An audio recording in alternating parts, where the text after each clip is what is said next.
Hola, hoy quiero que platiquemos un poco sobre los sistemas de tipo Hilbert y específicamente quiero que pues hagamos una analogía con el ajedrez sobre cómo se comportan estos sistemas y cuál es la idea detrás de estos sistemas. Entonces, los sistemas tipo Hilbert tienen tres elementos fundamentales. El primero es un lenguaje formal. Y nosotros ya sabemos perfectamente que es un lenguaje formal.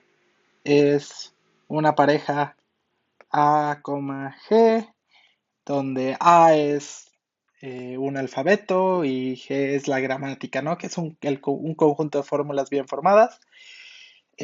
Para nuestros intereses, con lo que estamos trabajando nosotros, va a ser con el lenguaje proposicional, ¿no? Ese va a ser el lenguaje que vamos a utilizar, aunque se podría usar otro, por ejemplo, en lógica 2 se trabaja con los lenguajes de primer orden, ¿no?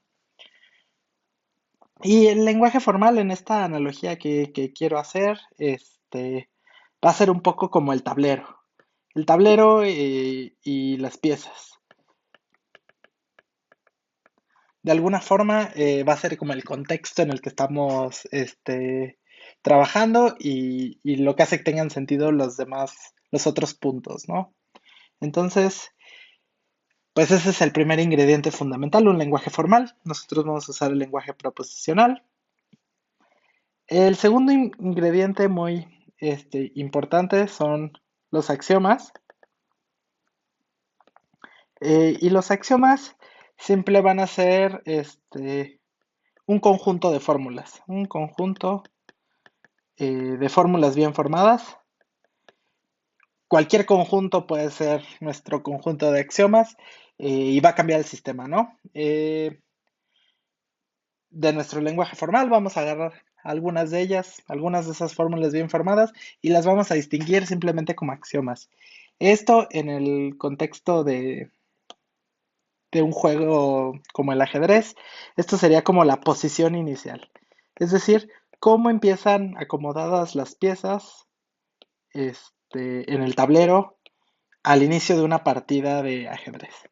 Entonces, si se fijan, de este lado tengo una imagen y pues sabemos que en ajedrez se acomodan las piezas en dos extremos, uno todas las piezas negras y en el otro todas las piezas blancas. Tenemos que en la segunda fila de cada lado van todos los peones y que en el fondo pues van acomodadas reinas, luego caballo, luego alfil, luego, perdón, torres, luego caballo, luego alfil, la reina en su color y el rey, ¿no? Entonces, ese acomodo específico de las piezas de ajedrez en el tablero es la idea detrás de los axiomas. Son la posición inicial, nuestro punto de partida, a partir del cual, pues, vamos a ya sea iniciar una deducción o iniciar una partida de ajedrez, ¿no? Voy a borrar esto. Bien. Y nuestro tercer ingrediente fundamental, son las reglas de inferencia. Las reglas de inferencia simplemente son, pues, las reglas del juego. Es lo que va a permitir, es lo que le va a dar una cierta dinámica a nuestro sistema, lo que nos va a permitir eh, hacer deducciones o en el caso del ajedrez serían como las reglas de movimiento de las piezas. Por ejemplo, en ajedrez nosotros sabemos que un peón solo se puede mover hacia adelante una casilla o en su primer movimiento pueden ser hasta dos casillas y que solo se mueve en diagonal cuando captura. Sabemos que el caballo se mueve como en L, que el alfil se mueve sobre las diagonales, etcétera. Cada pieza tiene unas ciertas reglas de cómo se puede mover. Este, y son las reglas del juego. Ese es el papel que cumplen las reglas de inferencia en los sistemas de tipo Hilbert. Nos dicen cómo, pues, a partir de nuestras fórmulas bien formadas, si las fórmulas bien formadas son como las piezas, y los axiomas es la posición inicial, pues las reglas de inferencia nos dicen cómo podemos ir moviendo esos axiomas para obtener otras fórmulas bien formadas, ¿no? Que en ese caso, bueno, aquí las reglas de inferencia son las reglas de movimiento.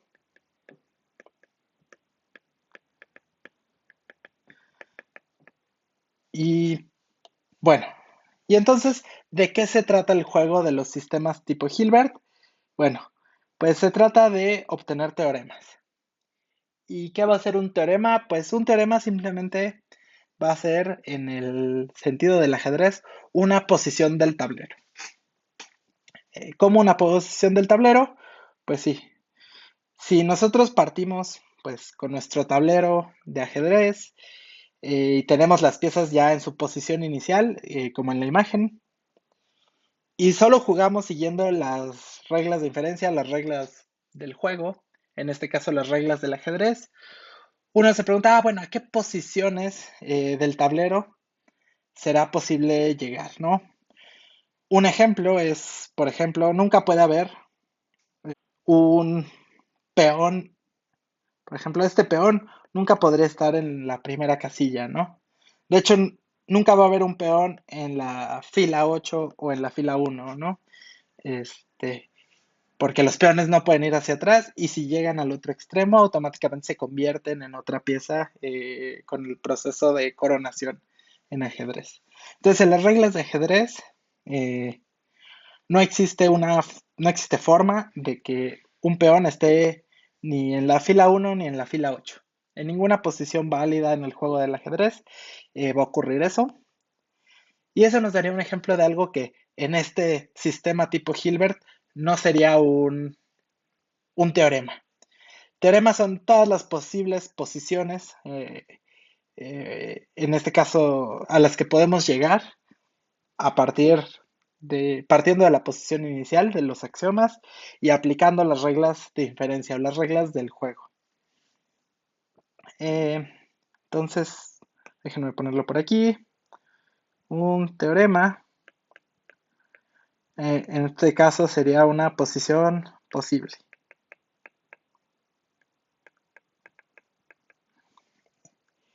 Y entonces, pues para que veamos un ejemplo un poco más interesante en este ejemplo del ajedrez, tenemos aquí esta otra posición, eh, un tablero de ajedrez, ¿no? Entonces, esta de aquí es una posición del tablero de ajedrez. Y la pregunta que nos queremos hacer ¿es un teorema? Es decir, ¿será posible llegar a esta posición del tablero de ajedrez partiendo de la posición inicial de las piezas y siguiendo simplemente las reglas válidas este, del juego de ajedrez? Y bueno, si quieren pensarlo tantito, si les gusta el ajedrez, pueden ponerle pausa y pensarlo unos momentos. Pero la respuesta es que no. No es posible llegar a esta posición del ajedrez. Y el examen que podemos hacer es pues bastante, bueno, es un poco interesante, pero no demasiado. Y es este peón que se encuentra en la misma fila que este peón. Y ahora los peones solo pueden estar sobre la misma columna, eh, pues si alguno se movió en diagonal, ¿no? Porque los peones comienzan moviéndose solo hacia adelante, pero se pueden mover en diagonal en situaciones específicas, en particular cuando capturan piezas. Entonces, si un peón captura una pieza, se puede mover en diagonal. Pero entonces, pues si tengo estos dos peones en la misma columna, significa que se debía haber capturado una pieza. Pero si uno se fija en las piezas negras, están los 8 peones, es decir, uno por cada columna. Están las dos torres, están los dos caballos, están los dos alfiles, está la reina y está el rey. Como están todas las piezas negras, pues no es posible que este peón haya capturado a nadie. Y entonces no es posible que hayamos llegado a esta posición. Entonces, bueno, ese es un ejemplo muy sencillo eh, en el que podemos ver que existe una posición que no se puede alcanzar mediante las reglas del ajedrez. Entonces tenemos que hay algo que no es un teorema. Y bueno, ¿a qué va todo esto del ajedrez? Pues resulta que lo que quería hacer Hilbert con estos sistemas axiomáticos eh, era hacer exactamente este mismo, reducir un poco algunos problemas de los fundamentos de las matemáticas a problemas de este estilo de ¿será posible llegar a una cierta posición en un tablero de ajedrez? Y que de la misma forma como nosotros hicimos un análisis, pues de alguna forma combinatorio, de cómo pudo haber llegado ese peón a ese lugar y por qué no es posible, él quería, pues, primero que nada, construir un sistema axiomático de este estilo para todas las matemáticas, donde nuestro lenguaje formal fuera lo suficientemente expresivo para representar a cualquier afirmación matemática, y nuestras reglas de inferencia correspondieran con los razonamientos, pues, lógicamente válidos en la lógica clásica, y que nuestros axiomas fueran lo suficientemente poderosos como para que a partir de ellos se demostraran todos los teoremas conocidos en matemáticas. Y entonces Hilbert quería construir ese sistema axiomático y probar que era consistente. Es decir, que pues, esos, vamos a ver los detalles más adelante, pero eso se reduce a encontrar una posición en este caso sería una afirmación, una fórmula bien formada en ese lenguaje formal, que no fuera un teorema, que no se pudiera demostrar. En este caso, eh, si formalizáramos esta idea del juego de ajedrez como un sistema tipo Hilbert, pues al encontrar esta posición que no es un teorema, ya tendríamos que el sistema es consistente. Entonces, aparte él quería probar otras cosas accesorias, como la completud, que básicamente se podría decir es que si cualquier posición que, que yo obtuviera, cualquier posición del tablero de ajedrez que yo te pusiera, tú siempre pudieras determinar si esa era una posición posible o no. eh, y pudieras, pues si era posible, dar la demostración. Y si no era posible, pues dar la demostración de que no es dentro del sistema. Es decir, en este caso sería, por ejemplo, construir una prueba, sería construir la partida, qué movimientos hay que ir haciendo, en qué orden para llegar a la posición deseada, ¿no? Y bueno, eso era lo que quería hacer Hilbert. Y entonces si regresamos acá arriba, pues para nosotros el lenguaje formal, pues es el lenguaje, va a ser el lenguaje proposicional, es con el que vamos a estar trabajando. Hilbert lo que quería es que fuera algo así como el lenguaje de primer orden, eh,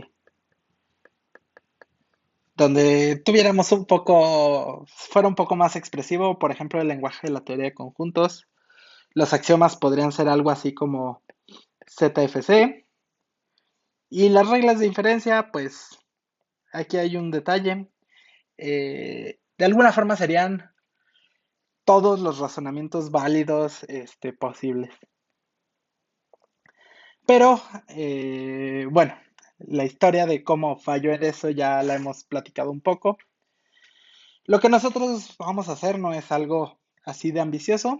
Nosotros vamos a simplificar un poco las cosas y en vez de trabajar con el lenguaje de primer orden, simplemente vamos a trabajar con el lenguaje proposicional. Eh, Y nosotros lo que vamos a tratar de hacer es eh, obtener una forma, bueno, resulta que todos los razonamientos válidos, al menos con proposiciones, se pueden caracterizar a partir de las tautologías. Es decir, cualquier argumento válido se codifica con una tautología. Y entonces lo que nosotros vamos a hacer es tomar solo un cierto conjunto de tautologías, no todas, sino algunas muy específicas, y tomarlas como axiomas. Eso va a ser lo que se conoce como el cálculo proposicional de Klein, que vamos a estar estudiando estas semanas. Y los axiomas, bueno, él da, me parece que son 10 axiomas, que son, bueno, cada uno es una infinidad, entonces son 10 esquemas de fórmulas bien formadas del lenguaje proposicional que van a servir como axiomas. Eh, y solo da una regla de inferencia que es modus ponens, que creo que la mayoría ya estará familiarizado con él. Y lo que vamos a probar es que con esas cosas podemos eh, obtener este sistema, este cálculo proposicional de Klein, este sistema tipo Hilbert. Lo que va a hacer es que sus teoremas van a ser exactamente las tautologías en el lenguaje proposicional. Entonces, las tautologías eran una noción semántica, ¿no? Donde las definimos con asignaciones de verdad, que eran interpretaciones y ese tipo de cosas. Y ahora lo vamos a hacer completamente sintáctico. Si se fijan, aquí no va a jugar esa cosa de interpretar nuestros símbolos, sino simplemente vamos a dar, pues, especificar qué cadenas de símbolos, qué expresiones, qué fórmulas bien formadas son los axiomas. Vamos a especificar cómo manipular estos símbolos con las reglas de inferencia para obtener nuevas fórmulas. Y nuestro sistema solo va a ser un sistema de manipulación simbólica, pero está también hecho que nos va a permitir derivar exactamente todas las tautologías y nada más. Y eso nos va a dar la forma eh, de capturar las tautologías y a través de las tautologías todos los argumentos válidos, para después poder, bueno, lo que se puede hacer o lo que se haría después sería agregar ya la teoría con la que quieres trabajar, la teoría matemática, por ejemplo, los axiomas de Peano o los axiomas de la geometría euclidiana, y ese sistema, pegarlo junto con este sistema básico de la lógica, este cálculo de Klein que nos va a dar un sistema, vamos a formalizar la lógica clásica proposicional, y entonces eso ya nos permitiría estudiar las teorías matemáticas, ¿no? Entonces, pues esto nada más era para que tuvieran una intuición sobre estos sistemas tipo Hilbert. A mí pensarlos como este juego de ajedrez donde queremos saber si una posición es posible o no, eh, me ayuda a tener más claridad cuando estoy trabajando en un sistema formal de qué estoy haciendo, por qué lo quiero hacer, cuál era esa idea detrás. Y en el fondo, pues ese era uno de los objetivos de Hilbert, ¿no? Y intentar reducir las matemáticas a simplemente un juego en el que el significado no importa. Porque ese es un detalle importante antes de terminar. Cuando jugamos ajedrez, por ejemplo, esta pieza de aquí se llama la reina. Bueno, déjenme usar un color más visible y este de aquí es el rey. Sin embargo, pues cuando jugamos ajedrez no pensamos que estamos derrocando imperios o haciendo pues política en una monarquía, ¿no? En realidad solo son nombres para las piezas, pero no significan nada esos nombres, ¿no? Y esa es la otra parte importante de los sistemas formales, es que no estamos interpretando a nuestros objetos. Eh, Hilbert tenía esta frase, ¿no? De que este, en vez de puntos rectos y planos en la geometría uno debería poder decir sillas, tarros y botellas, ¿no? Y que si cumplieran los axiomas de la geometría, pues los mismos teoremas de la geometría se deberían satisfacer para esas sillas, tarros y botellas. Eh, pues ese es el otro aspecto importante, eh, que estos sistemas formales son completamente sintácticos y que no hay una interpretación ni un significado de por medio. Entonces, bueno, espero que esta analogía les ayude cuando están estudiando los sistemas tipo Hilbert y cuando están estudiando el cálculo proposicional de Klein, para tener una idea de cuáles son como los objetivos que hay detrás y cuál es el tipo de trabajo que se quiere hacer con ellos. Nos vemos.